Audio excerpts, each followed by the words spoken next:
ị na-akwụ ya ụgwọ ụlọ ebe aka dị mụ ya ịgụnye ihe n'ihe o megolo n'obi Ọnịcha ọ sị na-achọwa isi ọchụ eje n'ụzọ kpụọ mgbọ n'eziokwu Ndukwe Nnabuchi bụ awada ka o si ọ sị na agadi nwaanyị ekunyere nwa ọ sị na eze adịrị ya eku ya ka ọ tagbuo Ndubuisi ala agwụ bụ onye awụ ide mmiri ọ sị na nnụnụ isi aka ha aka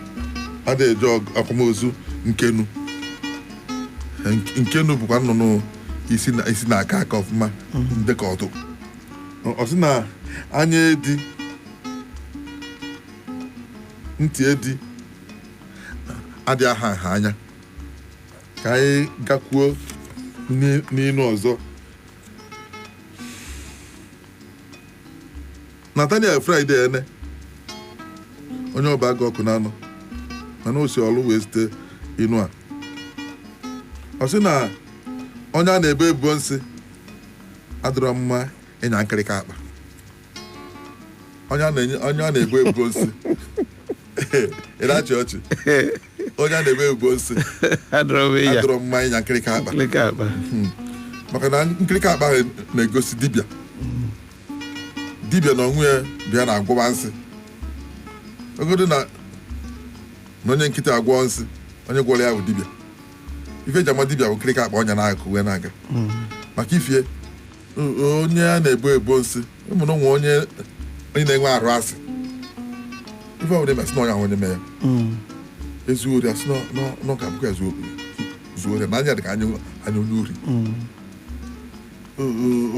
onwe a na-asị na ojikwa nwunye mmadụ si na ọya abụ ya na ọbụcha ka onye emenwe dị ha ọgwụ ya bịa onye a na-ebo nsị adọrọ mma ịnya nkịrịka akpa ọ bụrụ na ndị mmadụ na-enyoghị enyo iwe ji ekwu ije abalị ụmụ ihe funu si eji echọ gị kpọọrụ ndị uwe ojii si eji enwudo ya ka okwu dị ọ na-alụ mana ọ bụrụ na inwe ha ọrụ n'onwe ka ihe si ekwuru na ndụ gị ịnọdụgodo n'ụlọ ekwere onwe ha ugwu akwụkwọ 6 ịnata nche odi dike ọ na-akpa Joseph anyị amarakwa onye ebe ọ bụ mana ọ sị na ekwube okwu na-ekwubeghị maka azụ ekwube maka ọka azụ atụ ofe ekwubeghị okwu azụ ekwube okwu ọkpọ na ka azụ atụ ofe ịma na ọkpọ bụ azụ enwekwa azụ ebe nwa azụ mpete nwa azụ isi nwa azụ ụdị azụ dị iche iche gbada otu esi enwe ji dị iche iche gbada ọkpọ ha ndị azụ ọkpọ bụ ihe eji mara ọkpọ bụ isi ya na-ebuka isi ya buru ibu so okpokoro ọkpụ ụbụla adịghị adị ya n'ime isi ịbịakasị ka nta isi azụ abịa na arụ ya nke bụ kwesị ịbụ azụ ọdọ obele orulonne bụ nwoke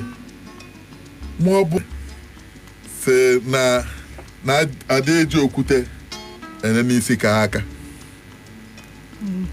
adị eji okwute ene n'isi ka aka ịchọ echi bụ osisi na olili ya ọ dị mma unu